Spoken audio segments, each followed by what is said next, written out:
At this time, I would like to introduce to you a very special gentleman and friend of mine, a firefighter and paramedic of 22 years and founder of Firefighters for 9/11 Truth, claiming now 116 firefighters on the petition, Mr. Eric Lawyer.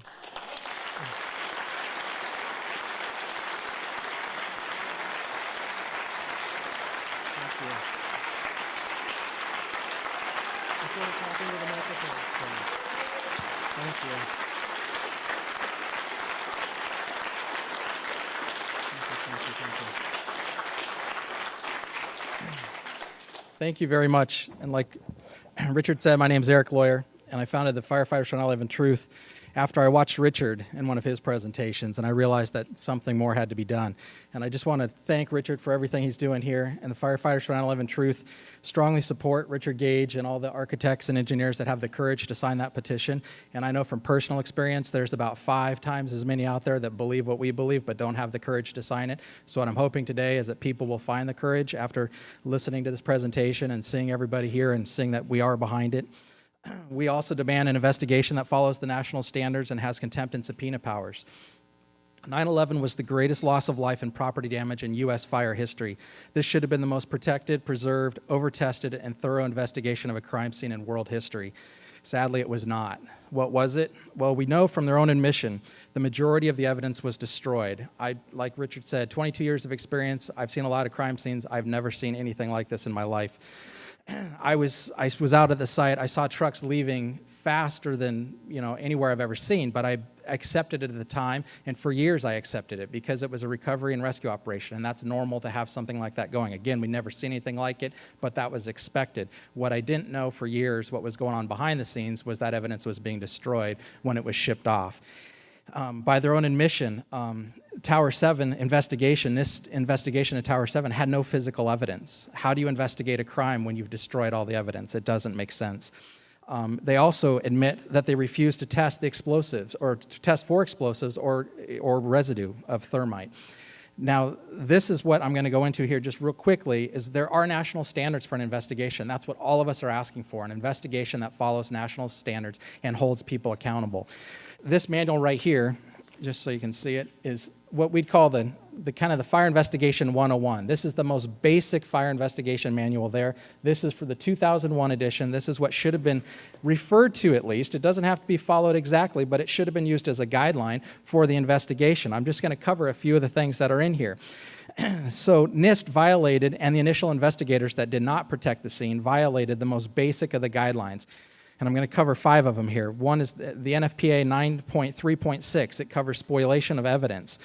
Specifically what it reads is, once evidence has been removed from the scene, it should be maintained and not destroyed or altered until the investigation is complete. The steel was melted down prior to the investigation. We know that from their own admission. This is no conspiracy theory stuff. 19.2.4, exotic accelerants. If on the scene you find melted steel or concrete, you should consider the use of exotic accelerants. And they specifically say in the manual, thermite mixtures produce exceedingly hot fires that can account for melted steel and concrete. That also says they leave residues that can be tested for visually and chemically identifiable. Again, they did not test for it. And just put it in perspective, on a routine house fire, if we suspect even the slightest use of an accelerant, we're going to test for it when there's no fatalities, when there's very little property damage. So to not do it on this, there is absolutely no excuse. I can't drive that point home enough. 18.15 is analyze fuel source. All available fuel sources should be considered and eliminated until one fuel can be identified as meeting all the physical damage criteria. For example, if you find pulverized concrete, which we all know there was in all 3 buildings, there was pulverized concrete, the only fuels that can create seeded explosions should be considered. So they shouldn't be considering fires. They shouldn't be doing that. It doesn't account for pulverized concrete. They should only be considering exotic accelerants and explosives.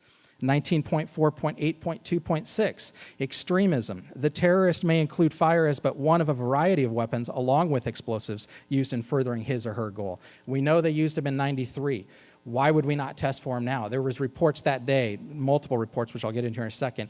So they could have put them in the basement. How do we know that unless we test for it? I mean, even if it is the terrorists that they claim they are, we need to test this. 14.3, preservation of the fire scene and physical evidence. We find the following: the cause of a fire explosion is not known until near the end of the investigation. The entire fire scene should be considered physical evidence and should be protected and preserved. It's just over and over. There's so many. You can go to our website, the Firefighters for 9/11 Truth. We have many more of these actual chapters that cover what they should have done that they did not do. So now, by their own admission, in all 3 building collapses, NIST refused to physically test, like Dr. Stephen Jones did, for explosives. This is just unbelievable. And here are their excuses, and I quote, "It is unlikely that 100 pounds of thermite or more could have been carried into World Trade Center 7 and placed around columns without being detected, either prior to September 11th or during that day." So again, I've been on a lot of fire scenes, and I've seen a lot of investigations, and why would we not test because something's hard to do? That's the exact reason you need to investigate it. If that was hard to do, we need to find out how they did it.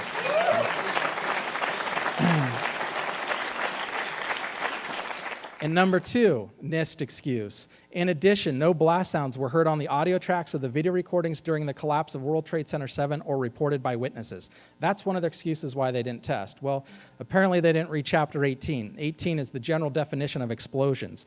Although an explosion is almost always accompanied by the production of a loud noise, the noise itself is not, in big bold letters, an essential element in the definition of an explosion. The generation and violent escape of gases are the primary criteria of an explosion.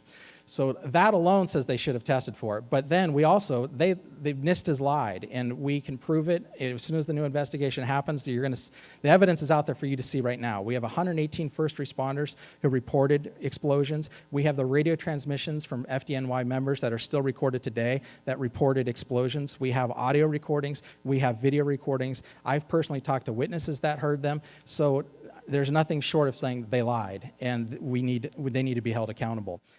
And besides that, like I said, there is no excuse for not testing for explosives. And so at the very least, at the very best, even if you want to believe the official story, this was the most incompetent investigation of all time. And I've talked to a lot of investigators that were there, and I asked them the specific question: why did they refuse to test? They weren't the ones who refused, but NIST did. And they said all we can say, all they can answer is incompetence, or they tell me to shut up. They cannot give me any reason that follows national standards. So, but the reality, after all the research everybody here and the incredible people we're in the room with today have done, the reality is it was a criminal investigation to cover up the crime. So, I'd like just to finish. I'd like to read a quote. This is from a retired, decorated FDNY lieutenant. Anyone who knows the fire service, he is a stud. He worked on Ladder Company 26, Rescue Company 3, Rescue Company 1 in his career. Anyone who knows, those are amazing companies. Here's his comment. Trade Tower 7 by itself is the smoking gun. Not hit by an aircraft with only a few relatively small fires, it came down in a classic crimp and implosion, something only very precise demolitions can accomplish, which takes days, if not weeks, to prepare. The 9/11 Commission didn't even mention it, and FEMA actually stated they didn't know why it collapsed and left it at that. Brothers, I know that the above implications are hard, almost unthinkable, but the official explanation is utter nonsense, and 343 of our murdered brothers are crying out for justice. Yeah. Thank you. Thank you very much.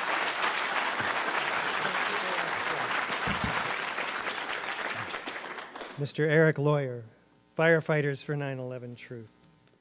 Look at the volcanic eruption in the Tongan Sea with symmetry, upward, outward, arching streamers, pyroclastic-like clouds of dust. Compare these known explosions on the right to the development of the collapse of the North Tower. Is there any similarity? Is there enough similarity to warrant a new investigation into the possible use of explosives?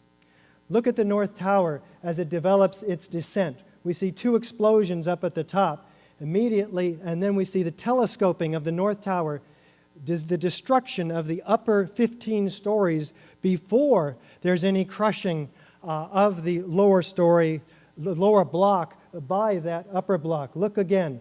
And belts of explosions like the firemen described, wrapping all the way around the building in tremendous display of pyroclastic-like dust. Look again as we stop and start on the North Tower. Like the firemen said, belts of explosions, symmetry, even lines. Asymmetry from fires and asymmetry from jet plane impacts do not produce symmetry like engineered destructions. Take a look from below the canopy of destruction. We have a series of very violent explosions as we'll zoom in here underneath, not to mention the lateral distribution of debris. Take a look now. Violent explosions here, here, here. Isolated ejections of pulverized building materials. Look down here, racing down the corner of the building. As fast almost as the debris falling alongside. This is almost free fall acceleration. It turns out to be 2/3 of free fall acceleration. This is anything but a gravitational collapse mechanism. Do we have a straight down symmetrical progression outside the footprint? FEMA shows us a 1,200-foot diameter of debris, almost equally displaced outside the footprint of the building, well beyond the boundaries of ground zero. Here's building 7, a nice, neat implosion, classic controlled demolition. Here's the very explosive event known as the destruction of the Twin Towers. Take a look at these pulverized building materials, which we're told by NIST are puffs of air being produced by this pile driver. Well, first of all, there's no pile driver. It's destroyed itself in the first 4 seconds. These are not puffs of air, they're pulverized building materials ejected at 160 to 200 feet per second. These are at explosive speeds. And they're 20, 40, and even 60 stories down below. And they are extremely precise at the midpoints between the corners of the buildings. Do we have a near free fall pace through the path of greatest resistance? Indeed, it turns out to be 2/3 of free fall. There is no jolt. This building does not stop while it's crushing thousands of tons of steel underneath. It starts immediately, suddenly, smoothly, and without interruption, straight down. This indicates that there is no resistance or extremely little resistance from the structure below.